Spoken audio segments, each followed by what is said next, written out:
Spoštovane in spoštovani, vaš množični odziv danes tukaj dokazuje, da je današnji dogodek nekaj več kot samo pogovor o knjigi in da je bil Srečko Kosovelj ne nazadnje nekaj več kot samo genij.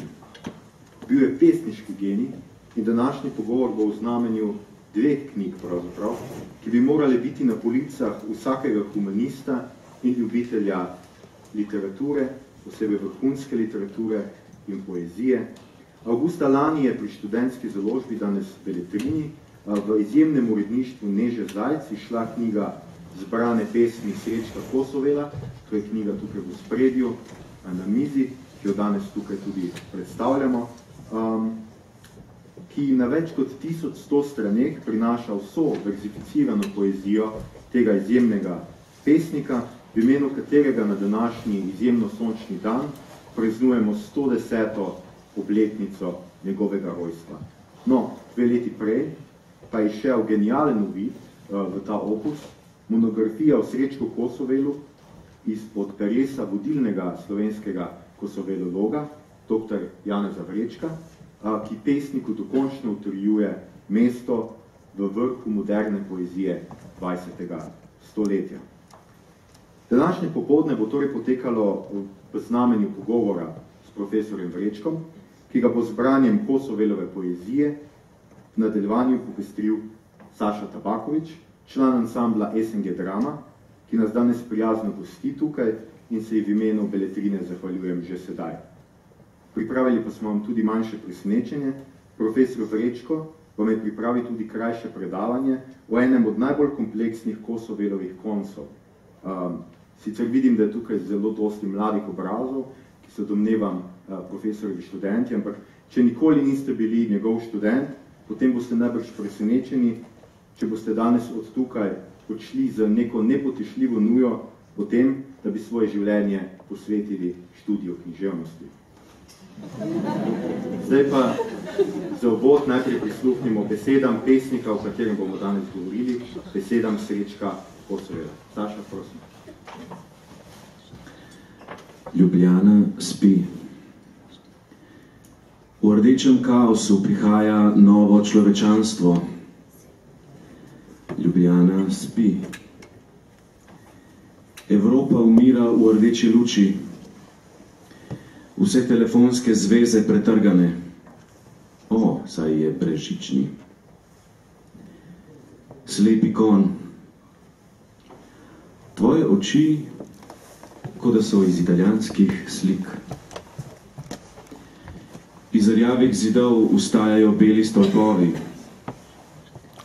Potop. Evropa vstopa v grob. Prihajamo z orkanom, s strupenimi plini. Tvoje ustne so kot jagoda. Ljubljana spi. Kondukter na tramvaju spi. V kavarni Evropi čitajo slovenski narod. Trkanje biljardnih krogel.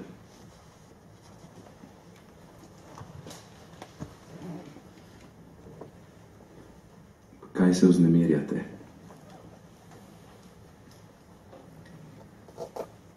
Kaj se vznemirjate? Ker se je pokvarila ura. Sonce zahaja. Duh zbira vtise. Iščem premikajočih se slik. Fakti preganjajo umetnost. Fantje, le korajžo. Kar potrebujete, dobite v trpljenju. Z mačjo godbo preganjamo nacionalizem. V vodi se išče oko. Tam umiri se moj duh. Tiho, blagodejno, zelena je tvoja ljubav. Kot odsev voda.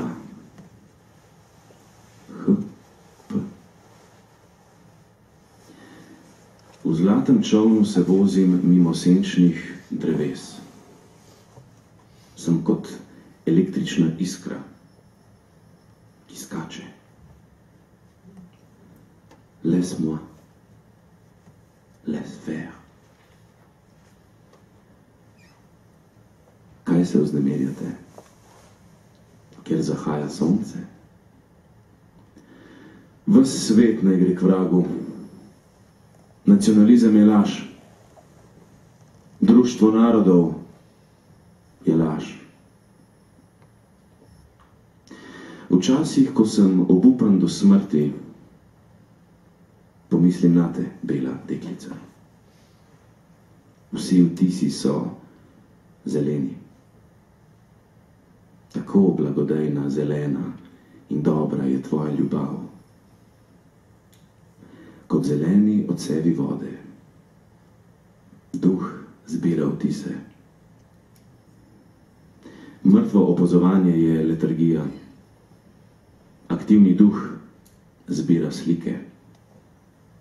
Poglej nazaj, naprej. Fakti preganjajo umetnost. Fantje, fantje, le korajžo. Jaz sem pogumen za 3.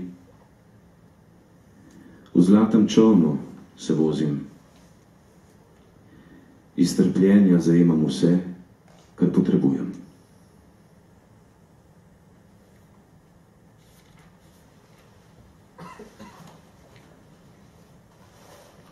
Kaleidoskop. Kaleidoskop makrokozmosa je mikrokozmos. Svetlikanje rose, dehtenje oči. Ali je trava zelena? Človek je bel. Gibanje, muzika. Črke rasto v prostor. Glasovi so kakor stavbe. Prepih vetrov. Kozmos. Kozmos. Kozmos. Magija prostora. Skozi pesem sije luč duše, svetloba besede, ki je kot mavrično steklo. Ne oživljajte mrtveca. Prirodopis, enačaj, duhovna veda. Geografija, enačaj, veda o človeku. Politika, enačaj, veda o razumu. Srce, srce, srce. Konstruktivnost opaža kozmos v predmetu. Človek je predmet z dušo in telesom. Ali se vozite slabo v 3. razredu? V kupeju so mlade dame. Mi se vozimo v kozmos. Skozi črke stopam za zlati zastor. Skozi zlate črke. Revolucija angelov. Hej. Hej. Hej.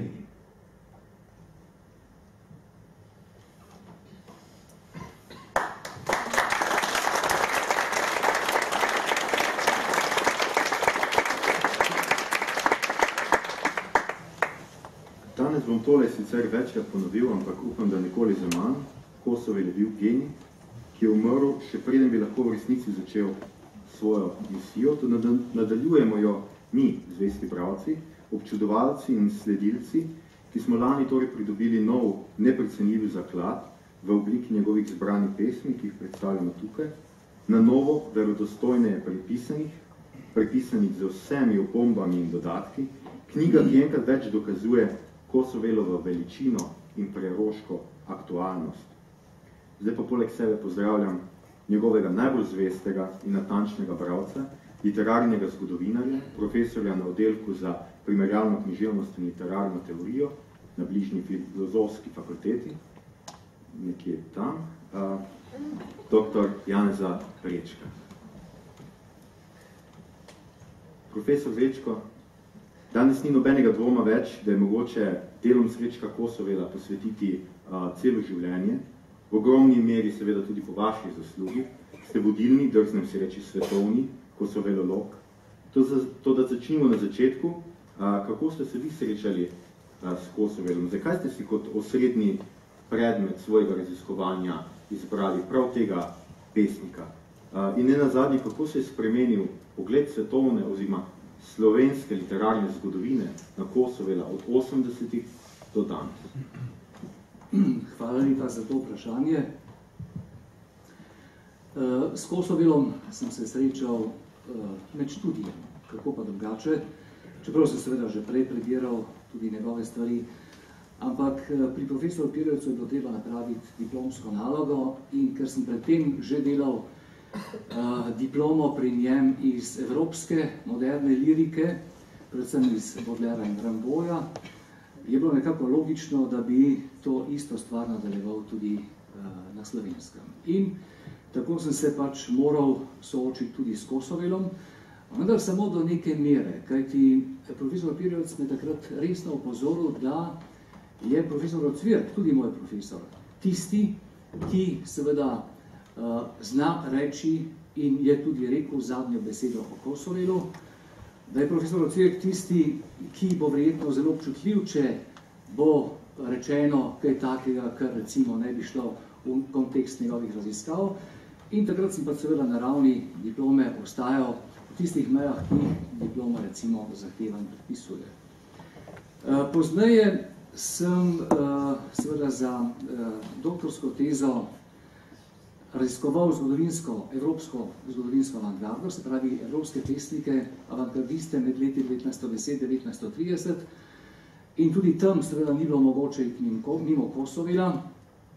Takrat sem dejansko že veliko bolj suvereno posegel v to zelo obsežno materijo, ki je treba dejansko posvetiti življenje, ker je profesor Ocvirk, recimo pa ne samo on, tudi nekateri drugi so posvetili Kosovelu dejansko svoje življenje. To je avtor, ki je napisal v življenju okrog 1200 pesmi, ki je praktično vsak dan napisal 3 pisem, ki je pisal dnevnike, ki je pisal izjemno prodorne intelektualne članke, bil urednik, sodeloval v številnih javnih zadevah in tako dalje. Skratka, obvladati Kosovela je najbrž bilo zelo zapleteno in je najbrž še zmeraj zelo zapleteno.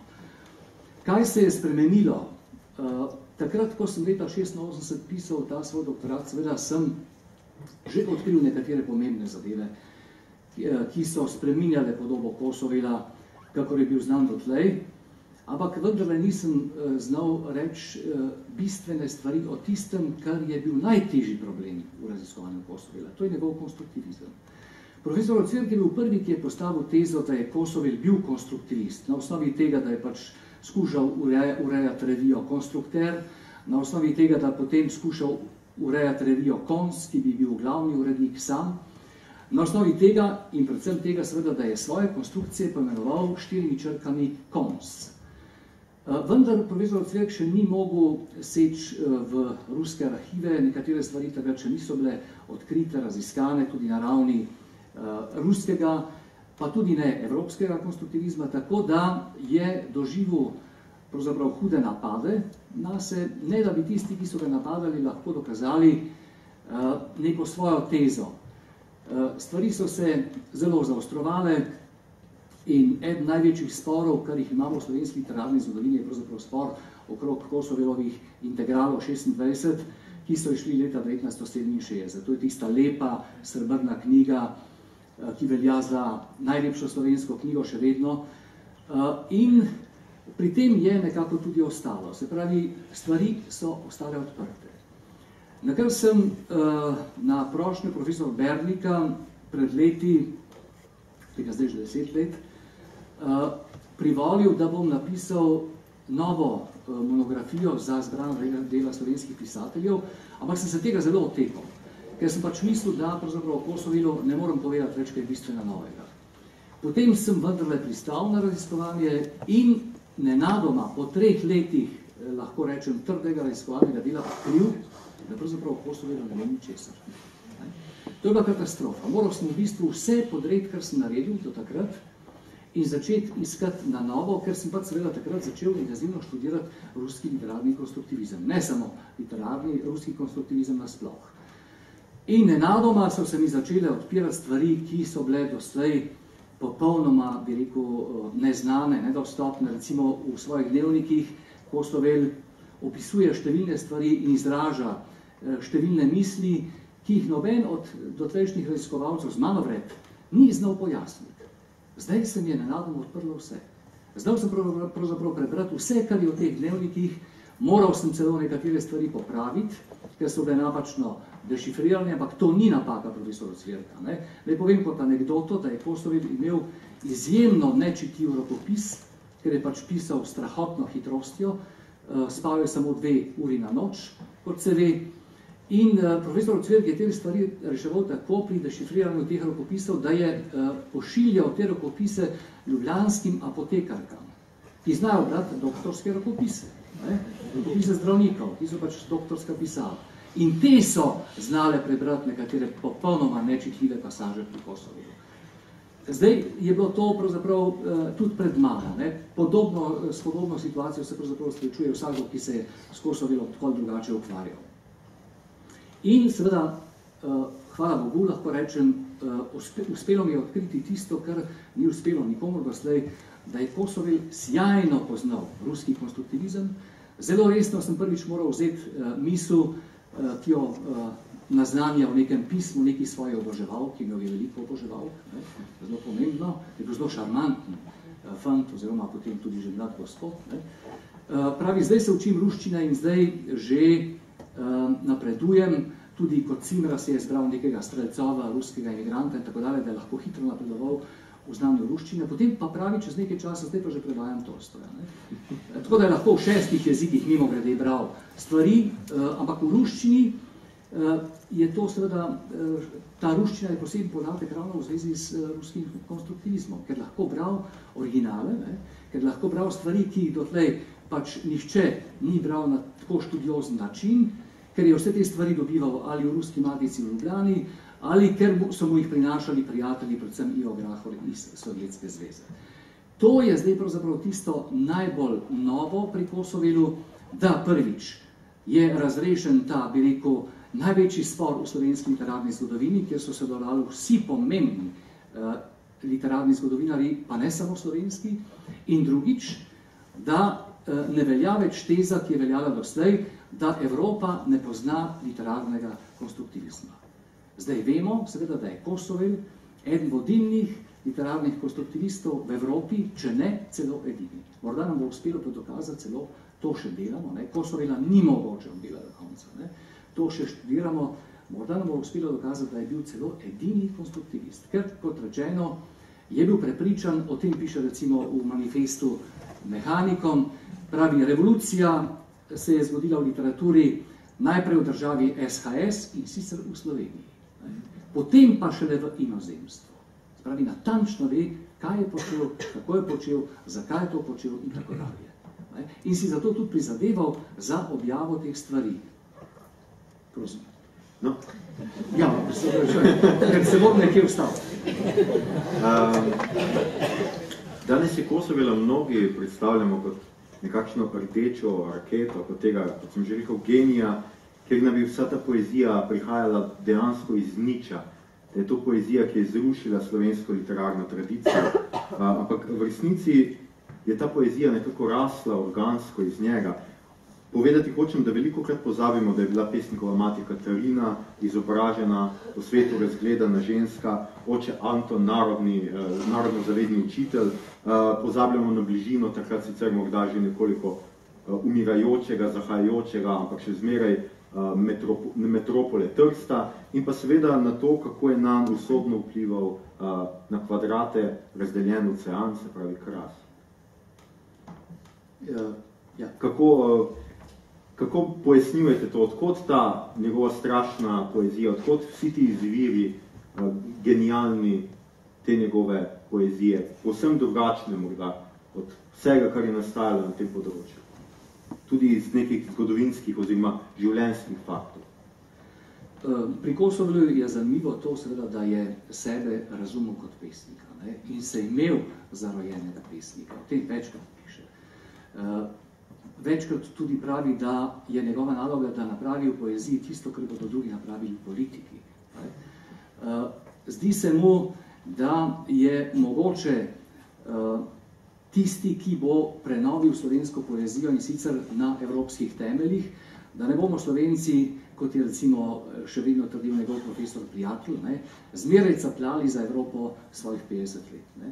Dejansko je, lahko rečemo že s Cankarjem, seveda predvsem pa s Kosovelom, slovenska literatura postala tista, ki je sledila temu, kar se je včeraj zgodilo v Berlinu, kar se je včeraj zgodilo v Parizu, kar se je včeraj zgodilo recimo v Rimu, kar se je včeraj zgodilo v Budimpešti, če hočete, ne, kjerkoli že.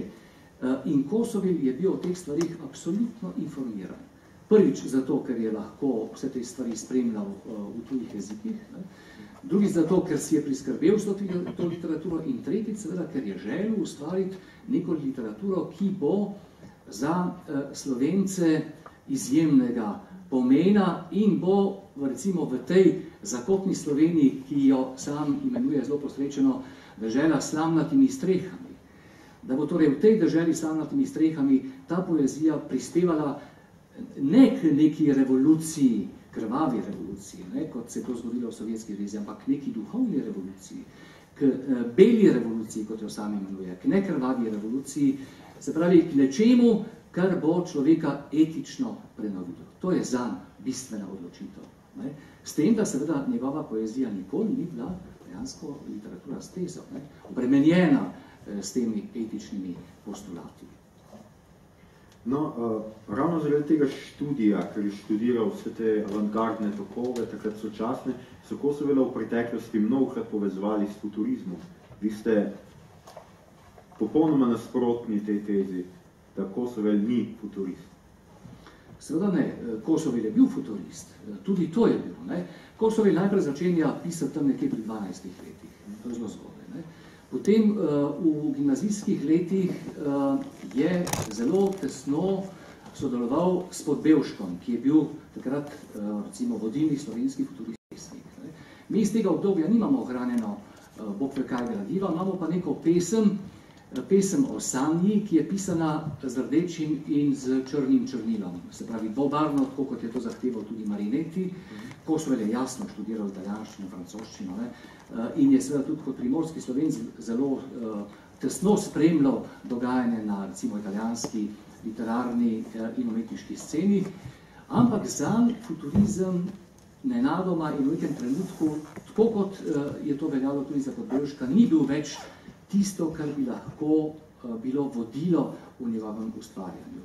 Zato po tej svoji impresionistični zgodnji fazi, potem recimo po tej futuristični, kako bi rekel, avanturi, znova napiše pesem o zelenem odrešenju in se vrača nazaj v impresionizem in ustvari seveda presenetljivo število odličnih impresionističnih pesmi, predvsem tistih s kraško tematiko, po katerih ga ljudje tudi najbolj cenijo, ali pa so ga najbolj cenili. In so ga tudi najbolj poznali, ker je nekatere te pesmi tudi objavil še za življenja. Seveda pa je bila ta njegova impresionistična faza že spet samo nekakšen presledek, ne? Potem je preskočil v ekspresionizem in pri Kosovelu je zelo važno poudariti to, ne? Da te posamezne faze pri njem niso merjene v letih, ampak v mesecih.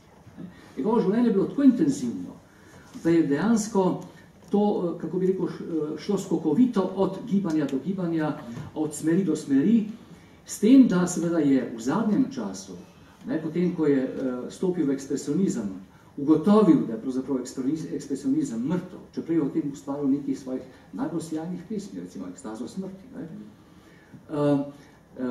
Da je torej z ekspresionizmom konec in govori celo smešno, ne, o ekspresionizma kretenskih kračicah, ne, pomeni, da ga skrajno slabšalno ocenjuje, tudi s futurizmom obračuna v prvem delu svojega manifesta Mehanikom, potem pa začne intenzivno iskati neko novo smer, ki bi ga zadovoljila. In takrat, to je bilo na začetku leta 1924, iz nekega pisma razberemo, pravi svoji sestri, Karmeli, ki je študirala glasbo, se pravi klavir v Münchnu, pravi, zdaj se premikam k najmodernejšim. Upam, da mi to uspe in delam na tem, tako rekoč, kar naprej. Ne. Takrat začne študirati konstruktivizem. Deloma se s konstruktivizmom seznani prek revije Zenit, ki je bila ena od 5 najpomembnejših revij avantgardističnih v takratni Evropi. Deloma pa seveda skuša tudi, kot sem že omenil, prek Ruske matice in na druge načine spremlja tisto, kar se dogaja v Sovjetski zvezi. Da bi pa bil dejansko prepričan, da je na pravi poti, pošlje tja svojega najboljšega prijatelja Iva Grahorja, ki se v tistih razmerah, kot so takrat živeli, skrajno, lahko rečemo revno, peš odpravi iz Ljubljane v Sovjetsko zvezo. Čez Poljsko in tako dalje, potem nima potnega lista oziroma vizuma za Sovjetsko zvezo, se priveže na hrbet lokomotive na Poljskem in ilegalno na ta način prestopi sovjetsko mejo, tam ga seveda takoj zaprejo, ampak ker je bil član Komunistične partije Slovenije, se zanj zavzame Martelanc in pove ruskim komunistom, da pač to seveda ni nikakršen duh, ampak je v bistvu kulturni posrednik, ki želi pač zvedeti, kaj se takrat v Sovjetski zvezi dogaja. In Rusi ga pošljajo na gradbišče, tam zida nekaj časa, obenem pa spremlja dogodke v takratni Sovjetski zvezi in prinese domov materijale. In Kosovel je seveda tisti, ki prvi zve o teh stvareh, nekaj malega poroča o tem tudi Grahor sam v jutru, ampak od takrat naprej pri Kosovelu vidimo bistveno spremembo. On pravi, doslej sem moral preživeti negacijo v samem sebi. Zdaj pravi, se mi odpira nov svet in zdaj grem nasproti tisti literaturi, ki utegne pomeniti za Slovence nekaj povsem novega. Ampak ta literatura mora vse skozi ohranjati tudi pomen. Spravi, ne more biti abstraktna literatura, to bom pozneje tudi skušal pokazati, zakaj je temu tako, ampak samo po sebi je razumljivo, da kot primorski Slovenec razume slovenščino kot svetinjo in je ne more, recimo, uporabljati na tako blasfemičen način, kot so futuristi, ki se igrajo za italijanščino. Tega pri Kosovelu ni. Ruski futuristi so pa tisti, ki dejansko, konstruktivisti so pa tisti, ki ohranjajo pomensko semantično dimenzijo poezije od začetka do konca. In to so te stvari, ki potem dejansko, kako bi rekel, pripeljajo. Ampak še eno stvar moramo omeniti, da ne bi pozabil pozneje. Istočasno, recimo v letu 1925, nam močno pritiskajo prijatelji, člani komunistične partije, Grahor, Kreft, Seliškar, brata Klopčič in še kdo, naj bi začel seveda pisati literaturo za proletariat. Kosovel se temu deloma ukloni, takrat napiše recimo nekaj svojih odličnih pesmi, kot Rdeči atom in tako dalje, ampak seveda hkrati pa v pesmih piše, pravi, nikoli si ne bom nataknil dogmatskih očal. Nočem sodelovati s tistimi, ki vidijo rast celo travo rdeče, tam, kjer je trava zelena, in tako dalje. Zato bom pač poskušal ohranjati v literaturi absolutno svobodo in skušal bom tudi ostale prepričati, naj sledijo meni, ampak to jih bom skušal prepričati tako, da oni tega ne bodo opazili. Kosovel je bil vodja, o tem ni dvoma. Problem je bil ravno v tem, da okrog sebe ni mogel najti sebi enakih in sebi ustreznih sodelavcev, prijateljev, pri vseh številnih načrtih, ki jih je imel. Ker Kosovel zasnuje več pesniških zbirk, Kosovel zasnuje več časopisov. In edini časopis, pri katerem uspe, je Mladina, ki še danes izhaja. Prvi glavni urednik te Mladine je bil seveda Srečko Kosovel. No, omenili ste revijo Zenit. Ta je v njegovem pesniškem razvoju zelo zanimiva. On je najprej se s konstruktivizmom srečal preko Zenita, potem pa je kar skoraj da čez noč spregledal to, kot to ni pravi konstruktivizem, to je zenitistični štrudel in se odmaknil. In šel k tem konstruktivističnim, k pravim konstruktivističnim načelom. Kaj dejansko je to? Kakšna je razlika med zenitističnimi štrudli in pravim konstruktivizmom? Ta razlika je zelo preprosta. Kosovel po teh zanitistih prevzame nekatere principe, recimo iz kategoričnega imperativa zanitistične pesniške šole, ampak ta poezija, ki jo pišejo zanitisti, je absolutno abstraktna poezija. Ne? Zato jo Kosovel označi kot zanitistični štrudel, zelo duhovito. Na drugem mestu pa pravi, pesem je kompleks. Ne? Oboje, in štrudel in kompleks, pomeni pravzaprav eno in isto. Ne? Tisti, ki znate dobro kuhati, veste, da štrudel več, ko ima plasti, boljši je. Ne? In enako je seveda s pesmijo, ki je sestavljena iz številnih citatov, ki je montaža različnih elementov in tako dalje. Ne? Ampak za Kosovila takšna stališča niso bila sprejemljiva, ker je šlo to v dejansko abstrakcijo. Zato imenuje gospode zanitiste, ne? Tiste, ki jih pač enostavno ne more več sprejeti in se z njimi ne bo več ukvarjal, so mu pa dali neke temeljne informacije. Ampak te informacije potem lahko preveri ravno z originalnim gradivom, ki ga dobi prek Grahorja iz Sovjetske zveze. Zato ta zanitistični štrudel, ne? Pozneje pa seveda pesem definira popolnoma drugače in sicer konstruktivistično pesem. In sicer kot presevanje ali transparentnost vsebine in oblike in kot organično sintezo obojega, o čemer bomo verjetno še kaj povedali. No, pa prisluhnimo spet malo Kosovelove poezije. Saša, prosim.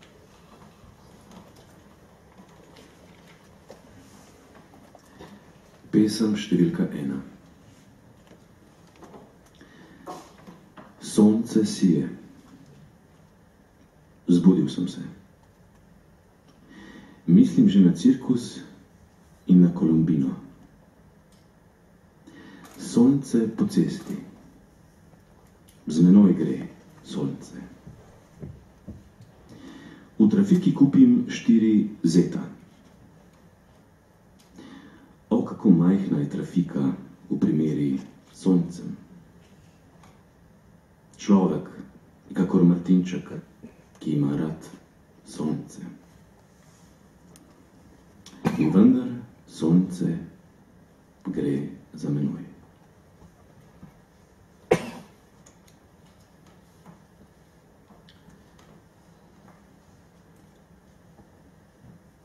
Strup za podgane. Pif, pif, pif, pif.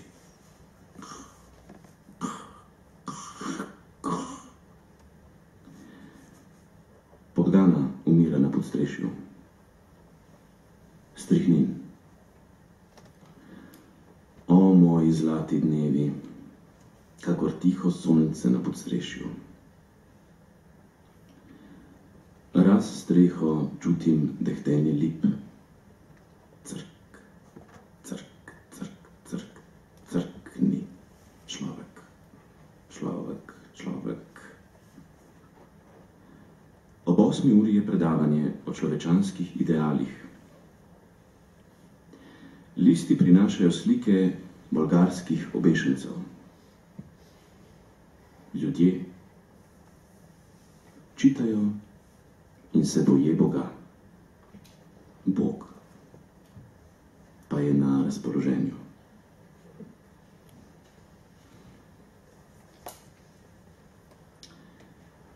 Sferično zrcalo. Ali je krivo zrcalo, če imaš kljukast nos? Slava Henju. Poglej se v sferično zrcalo, da se spoznaš. Nacionalizem je laž.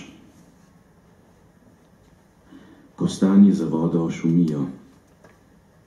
K starinarjem je prišla jesen. Njih trgovine so polne starin. Cincin, obesi se na klin. Rdeča krizantema. Jesenski grob. Beli grob. Ivan Cankar.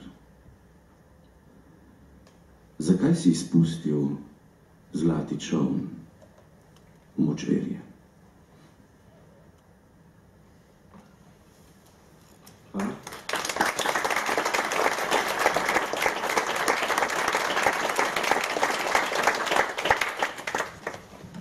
No, tudi samo poimenovanje teh novih pesniških oblik je seveda pomenonosno. Konc predstavlja Kosovela, predstavlja konstruktivizem, ampak po drugi strani se povezuje z oblikami drugih ruskih avantgardistov, ki imajo podobna imena, zgrajena po podobnem principu, ne, Vešč, Merc, Mont in Loks.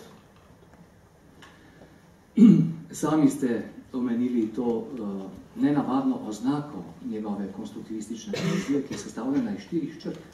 Gre za besedico kons. Doslej ni bilo mogoče ugotoviti, zakaj je Kosovel tako poimenoval te svoje konstrukcije, razen seveda, da je šlo za konstruktivizem. Poslej je to seveda zelo jasno. Ne? Ruski umetnik, najpomembnejši konstruktivistični pesnik Čičerin, ki ga Kosovel 2-krat omenja. Ne? Enkrat ga omenja v dnevnikih, enkrat pa napiše njegovo ime na škatlico Zeta zadaj, Čičerin. Ne? Spravi, da pozna tega pesnika, imenuje svoje stvaritve LOKS, L-O-K-S, lokalna semantika.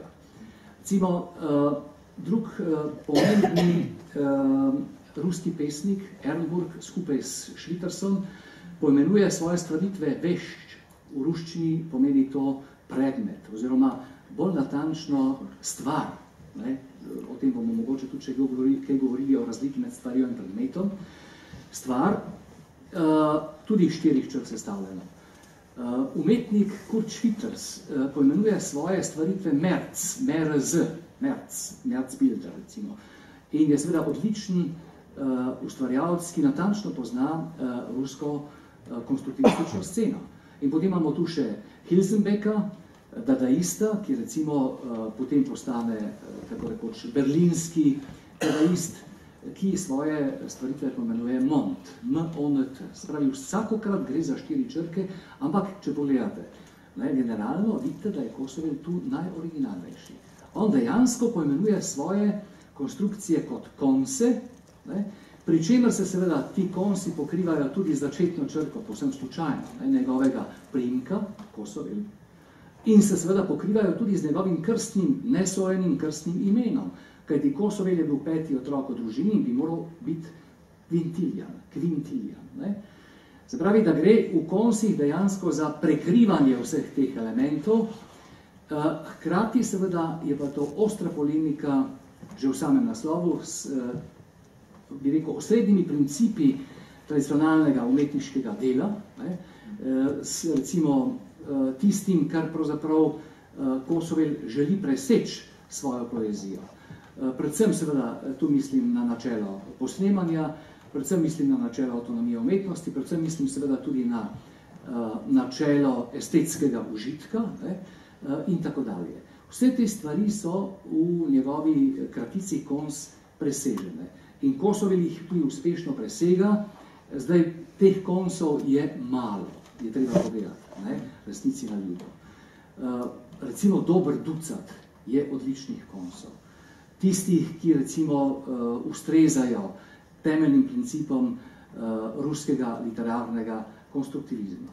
Ampak nekateri so takšne mojstrovine, da bodo verjetno, če nam bo to uspelo, prispeli v sam vrh evropskega konstruktivizma. O tem ni dvoma. No, svoje pesniške cilje, svojo konstruktivistično miselnost je Kosovel vse bolj pogumen, Kosovel vse bolj samozavestni, Kosovel izčistil tudi v odnosu do slikarja Augusta Černigoja, oziroma natančneje v sporu z njim. Na eni strani dobi Kosovel s tem izčisti svojo miselnost, na drugi strani dobimo tako imenovani tržaški konstruktivistični okvir.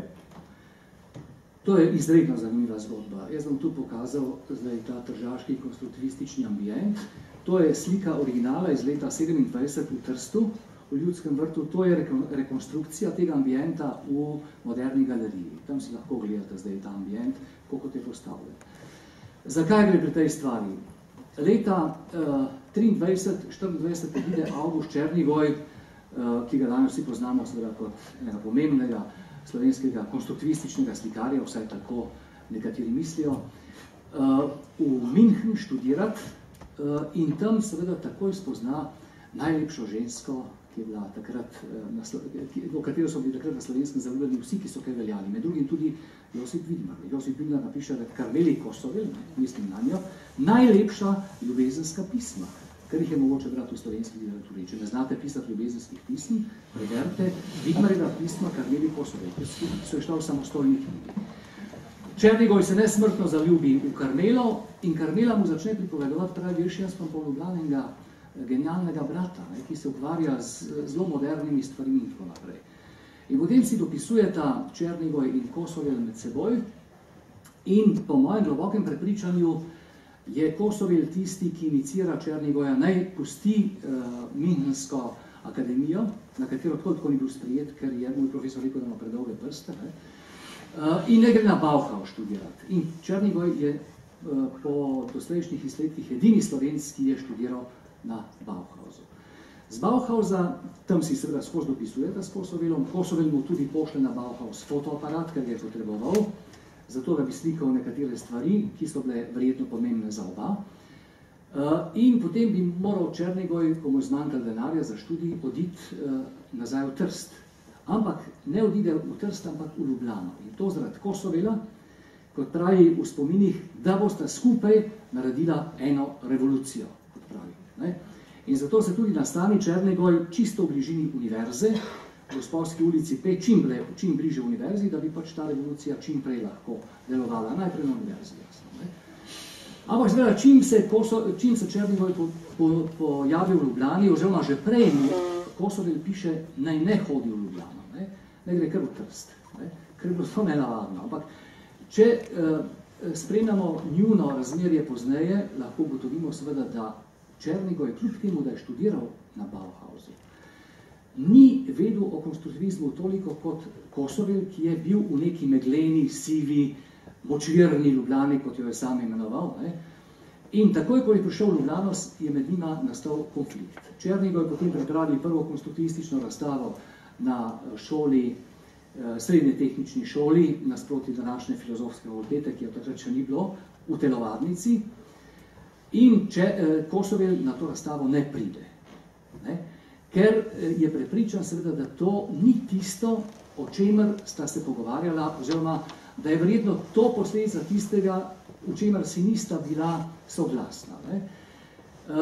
Ta spor se potem nadaljuje in Černigoj mora potem tudi iz nekih političnih razlogov zapustiti čez noč Ljubljano in odide v Trst, ampak vmes leta 26 Kosovel umre. Maja meseca. Leta 27 pa želi Černigoj v Trstu ustanoviti šolo po zgledu Bauhausa in okrog sebe zbere recimo privržence, kot je bil recimo Stepančič, kot je bil nek Vlah, kot je bil nek še nekateri drugi, se ni pomembno zdaj, in najamejo v Ljudskem vrtu ta mali prostor v paviljonu tega Ljudskega vrta in v tem prostoru, ki ga opremijo s črno barvo, postavijo prve mobilne konstrukcije. Se pravi, predmeti prvikrat visijo na nitkah, na laksu, se premikajo in tako dalje. Zakaj se to zgodi na ta način in predvsem, zakaj se zgodi to, da pod stropom, kot vidite, visi ikona modernega slikarstva, Malevičev beli kvadrat na belem ozadju, ki ga je Malevič, seveda eden najznamenitejših ruskih modernističnih slikarjev, razstavil tako, da ga je pač obesil na steno in ga razstavljal kot galerijski eksponat. Tu nenadoma ta eksponat visi na nitkah stropa. Eden novinarjev, ki poroča o tej razstavi za berlinsko revijo Sturm, pravi, da je to prvikrat se zgodilo, da predmeti lebdijo v prostoru. Da gre za nek dogodek, ki ima evropsko težo in seveda vprašati se moramo, zakaj je temu bilo tako. Na podboju tega konstruktivizma je visela oljna podoba Srečka Kosovela, ki jo je napravil Černigoj, ko je bil na počitnicah v Tomaju. Glede na to, da sem prej rekel, da sta se tako rekoč na smrt sprla, glede na to, da pravzaprav nista imela več nobenih stikov, je nenavadno, zakaj zdaj Kosovel tu je posebej izpostavljen in zakaj je ta konstruktivizm tako koncipiran. In zakaj gre pravzaprav tu prvikrat za poskus, kako premagati gravitacijo, kot rečemo temu. Ta stvar bo zelo lepo razumljiva, če pogledate tu nekatere verze. Črke rasto v prostor, ne? Glasovi so kakor stavbe, prepih vetrov, svetlikanje prostora, magija prostora, potem recimo konstruktivnost opaža kozmos v predmetu. Človek je predmet z dušo in telesom. Jaz seveda ne morem zdaj razlagati vseh teh stvari, ker ni časa za to. Ampak recimo o tej pesmi so napisali 40 strani interpretacije. Zato, ker gre za izjemno kompleksno pesem, jaz imenujem, da je to v bistvu enciklopedija konstruktivizma. Vse, kar je treba vedeti o konstruktivizmu, je zajeto v to pesem. In dejansko je ta tržaški konstruktivistični ambient, kakor se je imenoval, ki smo ga videli prej, postavljen v spomin Kosovelu, je neke vrste omaž Kosovelu, čeprav za to ne moramo imeti nekega posebnega dokaza, ampak takrat Černigoj drugače razmišlja o teh stvarih. Ne?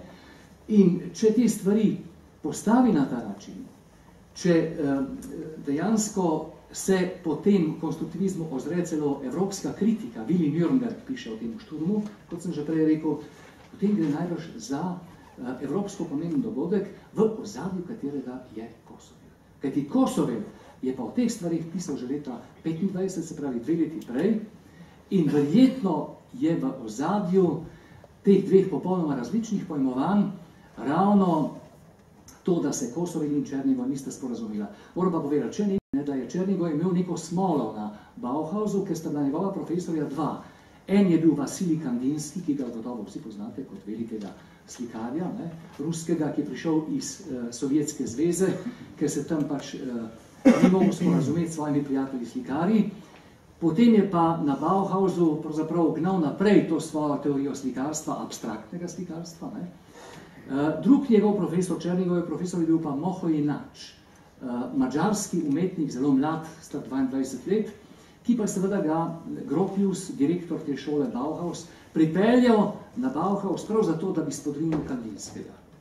In Černigoj se je znašel v bistvu med obema profesorjema, ki sta bila seveda oba takrat svetovno znana, ne? In prinesel pravzaprav oboje v Ljubljano. Ne? Ampak Kosovel je bil na strani Moho Inača. To bom potem tudi pokazal, ko bom govoril o tako imenovanem gibljivem branju njegovih koncov. In o gibljivi filozofiji, ne, ki je tu v ozadju. Kajti ta prostor, oziroma ta razstava je dejansko koncipirana na novem razumevanju prostora, na novem razumevanju časa, na tako imenovanem Einsteinovskem času, ne, in seveda predvsem na gibanju, ki povezuje prostor in čas. No, še en nesporazum je morda treba razčistiti, to je, da Kosovelovi konci niso pesmi kot slike, saj človek ne more več najti prostora v sliki. Kosovel je svojo poezijo povezoval z arhitekturo, gre za konstruktivistično dojemanje prostora. Prej smo videli črke rasto v prostor. Tako je. To ste popolnoma pravilno povedali. Dejansko Kosovel sam zapiše v dnevni stavek, ki ste ga omenili. Človek se ne more več najti v sliki. Ne? Še več, Kosovel pove recimo tudi stavek, ne? Vse je arhitektura, glasba, slikarstva ni več. Ne? Kar pomeni, da je pravzaprav treba vse stvari videti v tridimenzionalnih razsežnostih, ki so seveda rešene gravitacije, in seveda skozi ta dva principa na novo koncipirati poezijo. Zato govori Kosovel o besedah, ki rastejo v prostor. Ta stavek je pravzaprav filozofsko prenešen iz filozofije Nikolaja Fjodorova, enega najpomembnejših ruskih mislecev s preloma stoletja, 19. in 20. stoletje, avtorja, ki je imel vpliv na celotno generacijo umetnikov v takratni Sovjetski zvezi, ki je vplival seveda tudi na Tsiolkovskega, velikega konstruktorja raket. Z drugo besedo, ta pojem oziroma ta sintagma črke rasto v prostor je dejansko samo prevedek tistega, kar Fjodorov zapiše, da je vse en sam spopad z gravitacijo.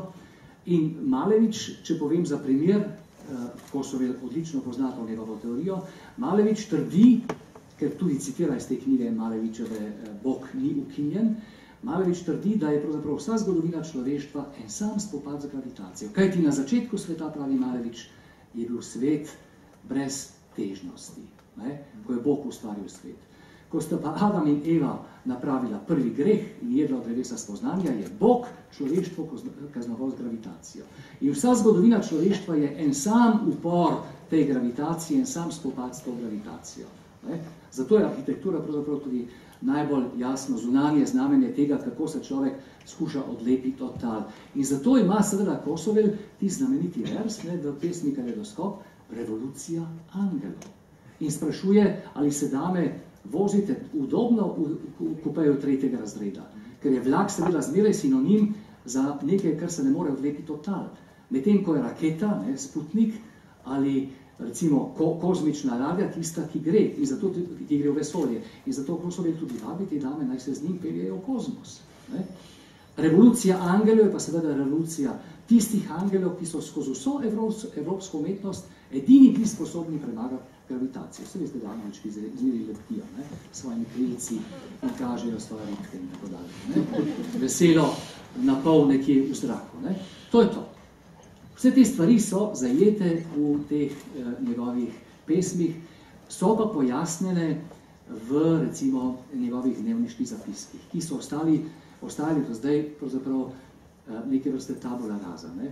Zdaj vemo, zakaj je Kosovel te dnevnike pisal, jasno, da jih ni pisal zato, da bi jih mi brali, ne? Ampak slučajno so ostali in mi zdaj lahko to preberemo. Vedeti pa morate nekaj, da je Kosovel bil tudi študent filozofije. In je študiral filozofijo pri takrat najpomembnejšem laičnem slovenskem filozofu Francetu Webru. In Kosovel je bil temu Webru tako ljub, da ga je vzel celo sabo na Triglav. Zato piše v nekem koncu pod severno Triglavsko steno sedimo, naše misli onstran. Zdaj, kaj je ta onstran, je tudi seveda diskutabilno, ampak to ne ostane odprto. No, za konec najnega pogovora vas bom vprašal, ker ste vendarle najboljši poznavalec Kosovela. Morda lahko špekuliramo, kaj bi se zgodilo s Kosovelom, če ne bi umrl pri teh letih, kot je umrl. Kako bi se razvijala njegova pot? Bi umolknil čez čas kot Podbevšek, kot je mogoče usoda vseh avantgardistov, vseh genijev, ali bi šel v politiko kasneje, po drugi svetovni vojni, že pred drugo svetovno vojno, bi postal socialni realist. Kam bi se razvijala Kosovelova pot, če lahko malo filozofiramo? Ja, to je seveda čisto špekulacija. Ne? Dejstvo je, to sem povedal že prej, ne, da se Kosovel ni uklanjal nikomu.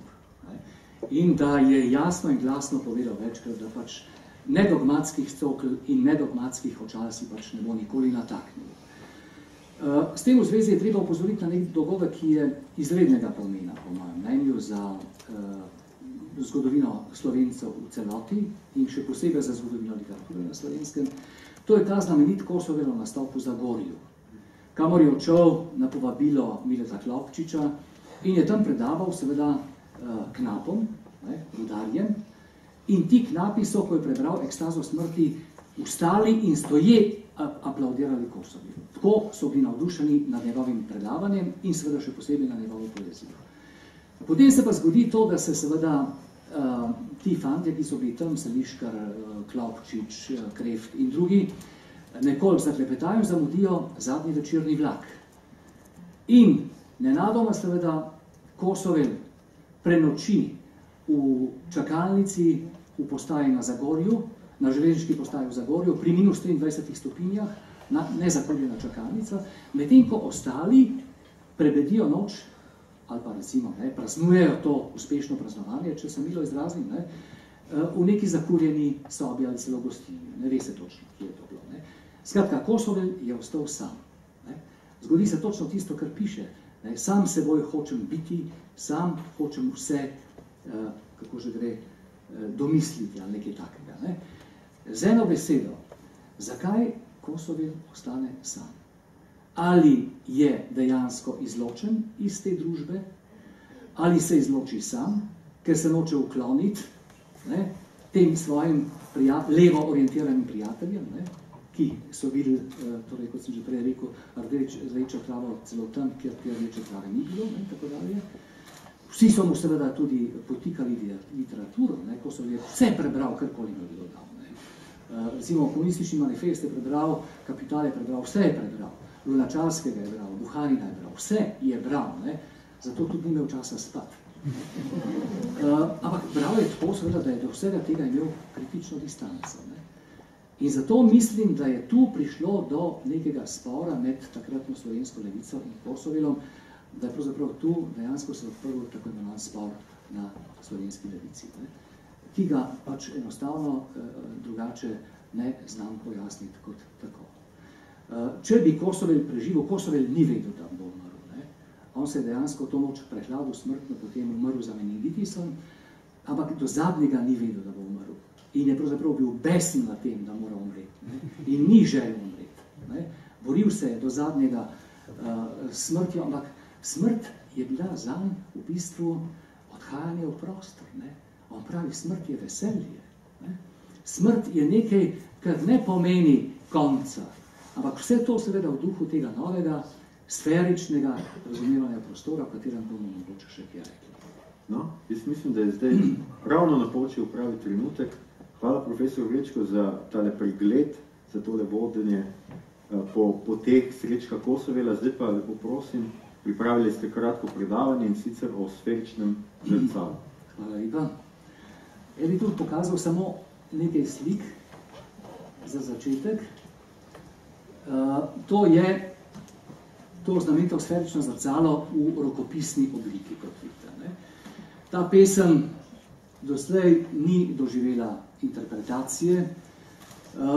Bile so samo ugotovljene neke zelo splošne stvari, ampak nihče ni skušal ugotoviti, kaj pravzaprav je v ozadju tej pesmi, oziroma zakaj sploh nosi ta pesem naslov sferično zrcalo, če pa gre v bistvu za 6 vzporednih črt. Recimo za to geometrijsko skico ali pa neke vrste inženirski za izris, ne, teh 6 vzporednic, v katere je pač upisan nek tekst. Tu je slika Vladimirja Majakovskega, ki kot vidite je, torej leta 1931 je napravil samomor, nekateri pravijo, da je bil samomorjen. Ne? Zdaj, podobno se je zgodilo tudi z Jeseninom. Ampak tu imate pa sliko Kosovela, vidite, tretji z desne. Ne? Kosovel je imel fantastične lase, ženske so bile nore lase, ne samo na lase. Ne?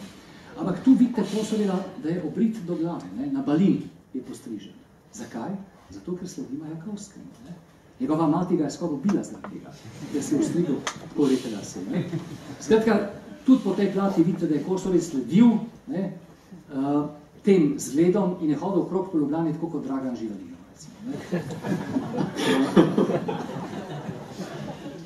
To je ta tržaški konstruktivistični ambient, to sem že povedal, nekaj stvari. To je recimo eden od velikih projektov velikega Kosovelovega vzornika Tatlina, enega pomembnih ruskih konstruktivistov, ki ga Kosovel brani v svojem znamenitem manifestu Mehanikom. Pardon, tako da moram biti, ja. Zato tudi želi, kot vidite, ne, to gre za letalo, ki je narejeno iz lesa in naj bi bilo letalo na človeški pogon. Ideja je bila seveda izredna ideja, ne, kako bi rekel, ki izhaja iz konstruktivistične etike, da naj bi takšna letala preprečevala onesnaženje po evropskih velemestih, ker bi se ljudje vozili s takšnimi letali. To letalo je res letelo, ne? Danes ga lahko vidite v muzeju. In zato seveda Kosovel naslovi pesniško zbirko, o kateri ne vemo nič, Ikarov sen. Zakaj Ikarov sen? Ker šlo seveda za ta ikarski ideal pri obeh, pri Tatlinu in pri seveda Kosovelu. In prepričan sem, globoko sem prepričan, da bi Kosovel, če bi izdal svoje konce, izdal te svoje konce ravno v tej pesniški zbirki z naslovom Ikarov sen. Ker je šlo tu dejansko za spopad z gravitacijo. To je pač prepis sferičnega zrcala, pesni kaleidoskop in to je seveda ključno delo Tatlina, ki ga Kosovel pogosto omenja. Govori o zlatih stolpovih, ne, o stolpovih bodočnosti. To je seveda maketa tega spomenika Tretji internacionali, sestavljena iz 2 spiral, ki se dvigujejo proti nebu navzgor, ne, ker so bili seveda konstruktivisti prepričani, tako kot že Leonardo da Vinci, da spirala ustvarja posebno energijo v prostoru, in ti dve spirali so hkrati tudi, ne da bi najbrž Katin to že vedel, del človeškega genoma. Ne. V samo sredino so postavljeni posebni objekti, ki se vrtijo okrog svoje osi. Konstrukcija naj bi bila najvišja stavba na svetu, če bi bila izvedena. V Peterburgu bi stala, vidite, koliko bi bila višja od Petropavlovske trdnjave, ne, ker je bil pač taki prepričan, da ta Petropavlovska trdnjava nesramno prevada nebo, ne, in da bi recimo bilo veliko boljše, če bi bil tam ta spiralno zasnovan spomenik Tretji internacionali. Če gremo zdaj nazaj, ja, to je zdaj še ena stvar, to je pa ta svetlobno-prostorski modulator, ki ga je Moholy-Nagy konstruiral 7 let skupaj s svojimi študenti na Bauhausu.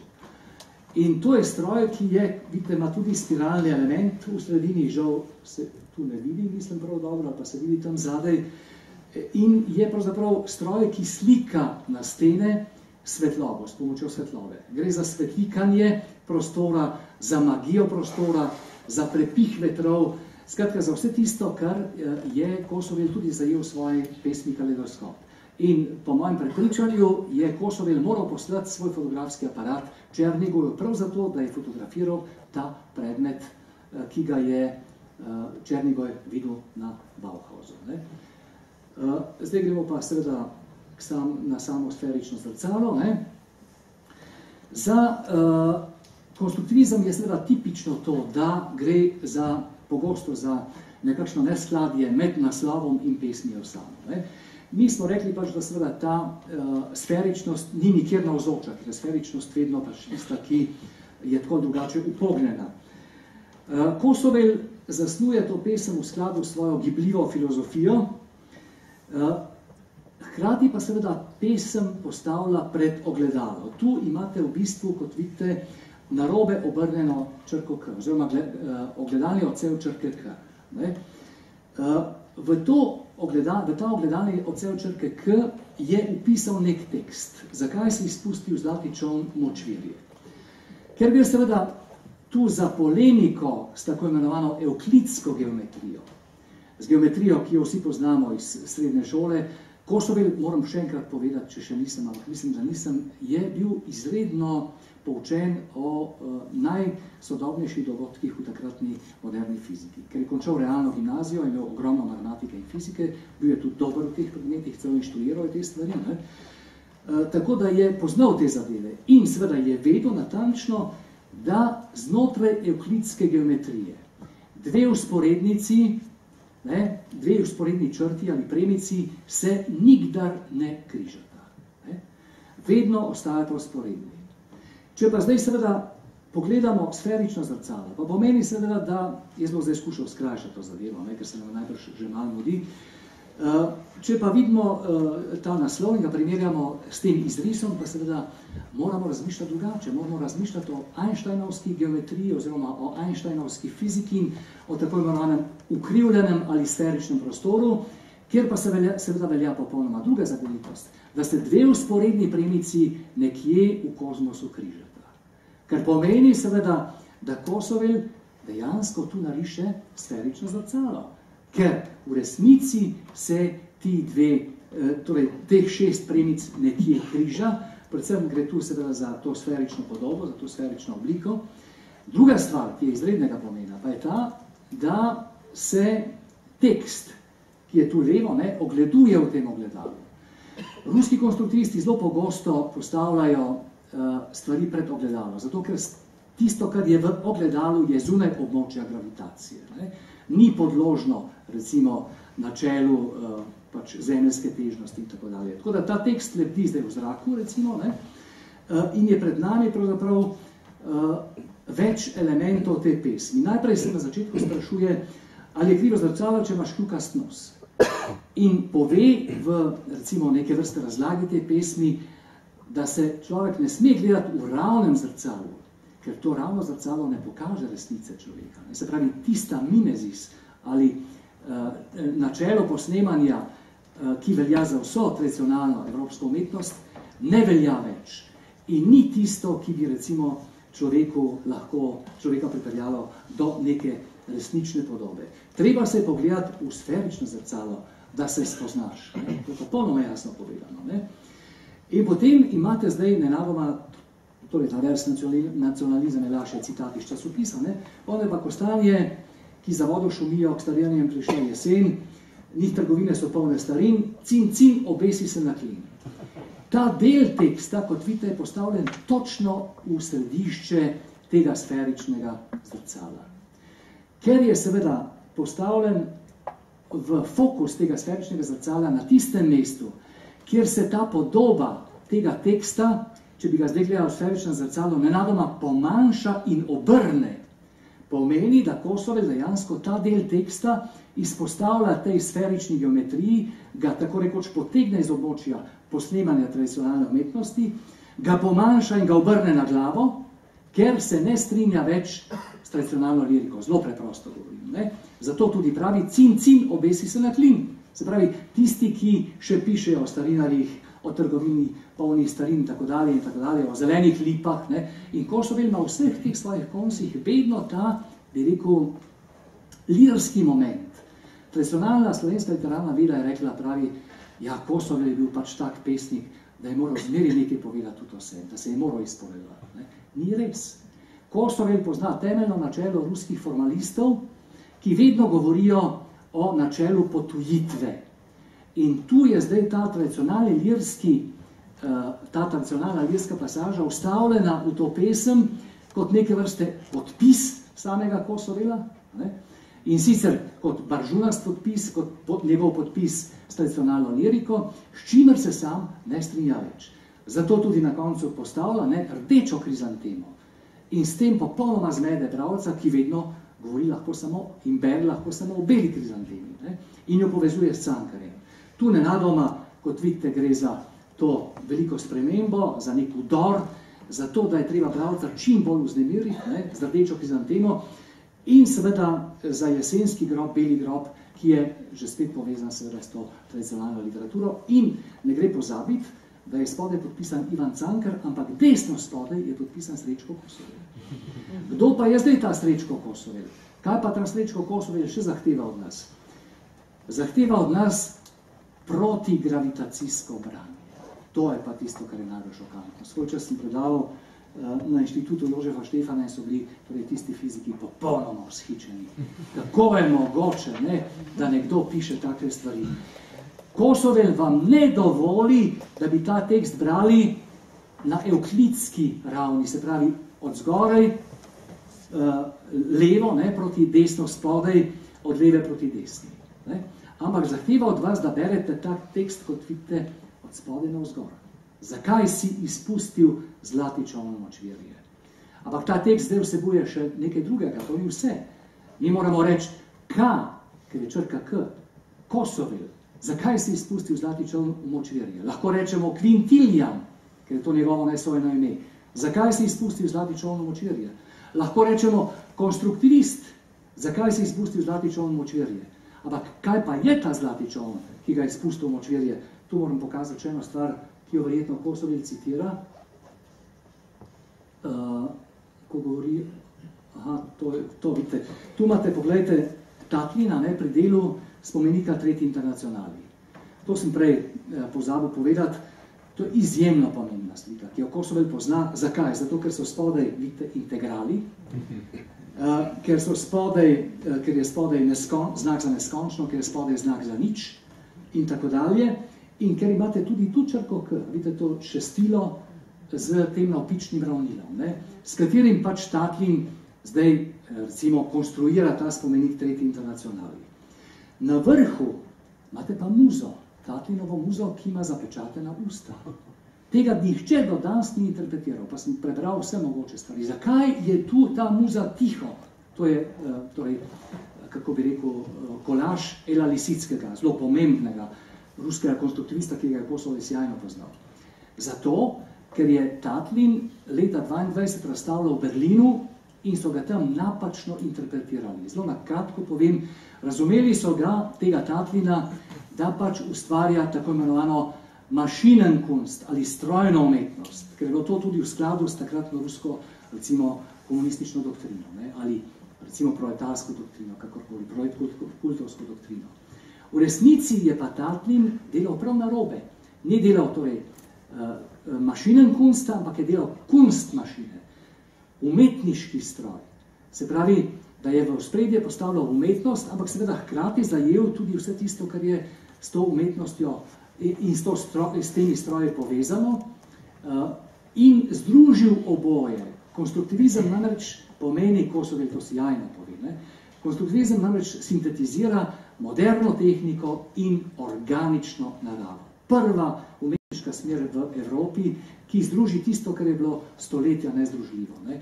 Nekaj tehničnega in nekaj recimo naravnega, kar ni šlo skupaj, zdaj postane eno v tej sintezi, ki jo konstruktivizem predlaga. No, to je seveda povsem mogoče, da je gre tu za ta citat, kot sem že prej rekel, v sferičnem zrcalu.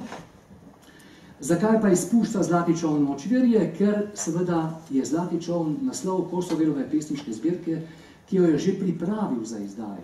Napisal uvodno besedo k tej pesniški zbirki, pa je ni mogel izdati, ker je njegov brat Stano Kosovel šel k uredniku in rekel, poslušajte, ne izdati te pesniške zbirke, moj brat je še premlad in mu naredil družini sramoto.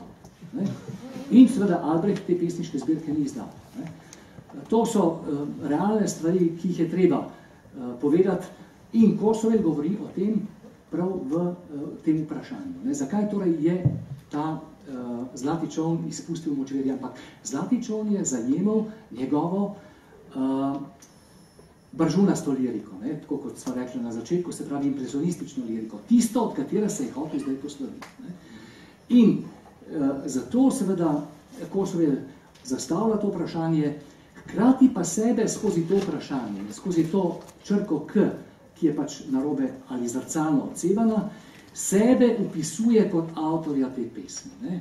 Zgodi se natančno tisto, kar se zgodi recimo tudi Janu van Eycku, če se poznate najbrž to njegovo znamenito sliko Zaroka Giovannija Arnolfinija, ne? Ker imate ogledalo v ogledalo v ogledalo v ogledalo. Ne? In v tistem zadnjem ogledalu, čisto na koncu, piše Jan van Eyck fuit hik. Ne? Jan van Eyck je bil tukaj.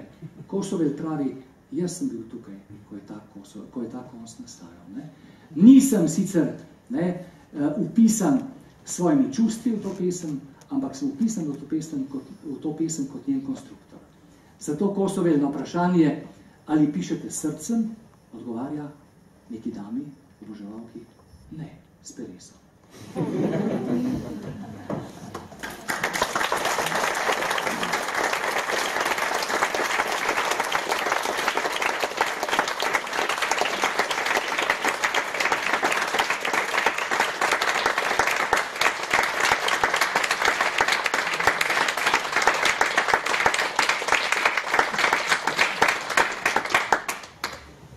Preden se prepustimo še zadnjič danes pesnikovim besedam, bi se želel v imenu založbe Beletrina najprej zahvaliti seveda profesorju Vrečku za tole navdahnjeno predavanje, za to, da nas je s Kosovelom danes odpeljal v kozmos.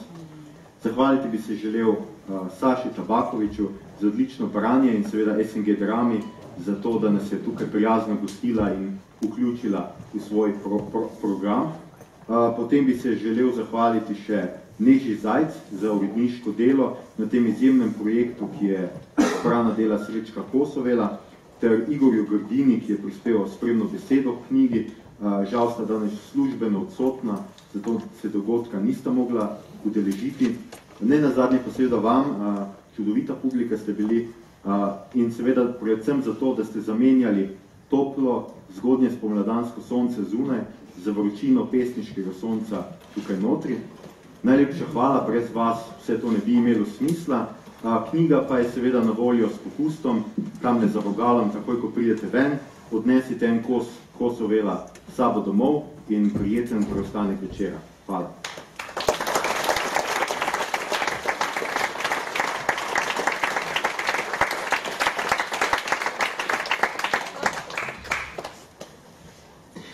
Balada.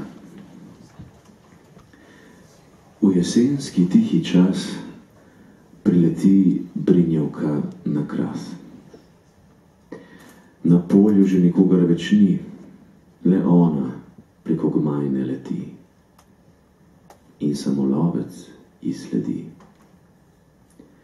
Strel v tišino, droben curek krvi, brinjevka obleži, obleži.